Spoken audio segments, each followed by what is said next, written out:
Stop saving your money. I know that sounds insane. Every adult you've ever trusted told you the same thing. Save more, spend less, be responsible.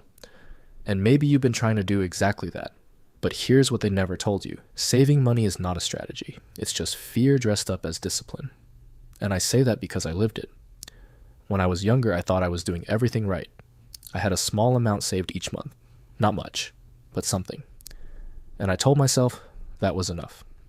I was careful. I was disciplined. I was proud of myself. I tracked every single expense. When fuel prices went up a few dollars, I noticed immediately. I stressed about it. I adjusted my whole week around it. I was completely obsessed with the small things I could control, and completely blind to the one thing that actually mattered. My money was sitting still, not growing, not working, just sitting there, while everything around me kept moving forward without me. My friends were picking up new skills on the side. Some started investing small amounts every month. Some were building little projects that made them extra money. And me, I was genuinely proud of myself for saving $40 that month. Meanwhile, I was quietly falling behind every single day. And the worst part, I had no idea, because nobody around me was thinking any differently. We were all doing the same thing. Working, spending, saving a little, repeating, and calling it being responsible.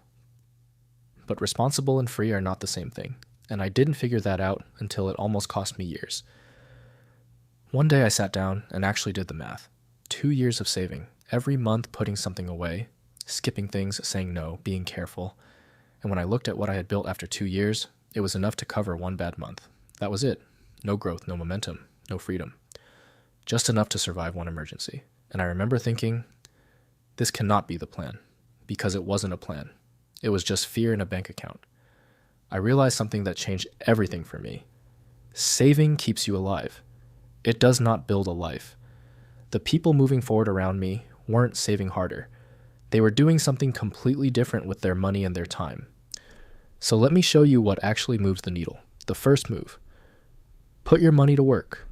Right now, if your money is sitting in a savings account, it is losing value every single year. Inflation is quietly eating it. Let's say inflation runs at 3% a year. If you have $10,000 sitting in a savings account earning almost nothing, you are losing $300 of real purchasing power every year just by doing nothing. Now flip that. If you had invested that same $10,000 in a simple index fund that tracks the market, historically, the stock market has returned an average of around 8 to 10% per year over the long term. That same $10,000 becomes roughly $21,000 in 10 years. Without you doing anything after the initial decision, you don't need to be an expert, you don't need to pick stocks, you just need to start early and stay consistent. The earlier you start, the less effort it takes. That is not something your school taught you, but it should have been the first lesson. The second move. Invest in a skill that pays you. This is the one most people completely ignore, and it might be the most powerful thing on this entire list. Think about it this way. What skill could you realistically learn in the next 6 months that someone would pay you for? Copywriting, video editing, sales, web design, social media management. These are not rare talents. They are learnable skills that businesses desperately need right now. And here is what makes this different from just saving more money. A skill compounds. The better you get, the more you can charge. The more you can charge, the faster everything else grows. One skill, learned properly and applied consistently, can add an extra $500 to $2,000 a month to your income. And unlike a savings account that gives you 1% interest, a skill never stops paying you back. The third move, invest in knowledge. Books are the most underrated financial asset most people will never use. And I don't mean that as a motivational quote, I mean it literally. Most people will spend thousands of dollars over their lifetime on things that disappear the moment they use them. Food, nights out, subscriptions they forget about, but they will never spend $15 on a book that could change how they think about money forever. And thinking is everything. Because here's the truth nobody says out loud. Your financial situation right now is a direct result of how you think about money, not how hard you work, not how much you earn, how you think. And books are the fastest way to borrow someone else's thinking, someone who has already made the mistakes, already figured it out, already paid the price you haven't paid yet. The Psychology of Money by Morgan Housel taught me that building wealth has almost nothing to do with intelligence. It has everything to do with behavior. The way you react when markets drop, the way you spend when you get a raise, the way you think about money when nobody is watching. That book made me understand why smart people stay broke and average people quietly build wealth over time. Rich Dad, Poor Dad was the first time anyone explained to me the difference between an asset and a liability in a way that actually made sense. An asset puts money in your pocket. A liability takes it out. Most people spend their entire lives buying liabilities and calling them investments. A car, a bigger apartment. Things that feel like progress but quietly drain you every single month. One book, $15. And suddenly you see money completely differently. That shift in thinking is worth more than any savings account. Because once you see it, you cannot unsee it. And every decision you make from that point forward starts to look different. The fourth move, get around people who are building something. This one is uncomfortable, but it might be the most important thing I say in this entire video. When I was younger, I was obsessed with small things. Fuel prices, small expenses, things going up by a few dollars, and I thought that was being smart.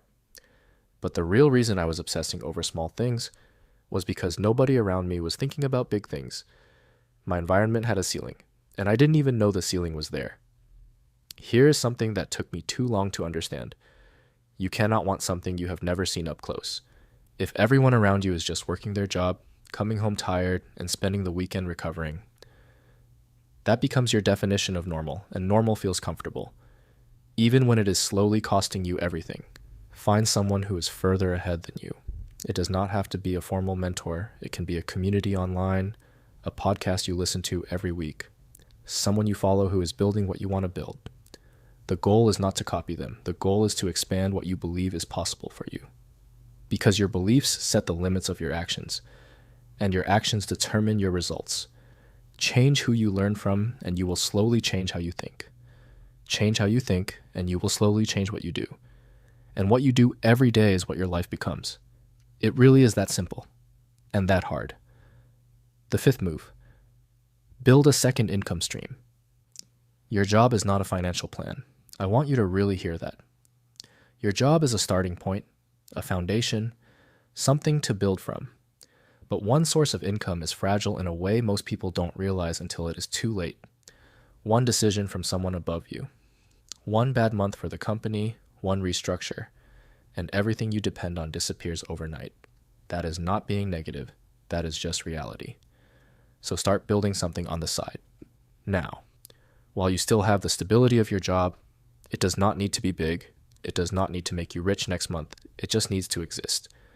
Freelance a skill you already have. Sell something. Create something small and simple. Maybe it makes you $200 a month at first. That $200 is not just money. It is proof. Proof that you are capable of creating income outside of a job. Proof that you are not completely dependent on one place, one boss, one decision that is not yours to make. And that proof does something to your mindset that no savings account ever could. It makes you feel like someone who builds things, not just someone who shows up. Here is where I want to leave you. Saving is not the enemy. Carl still has a safety net. You should too.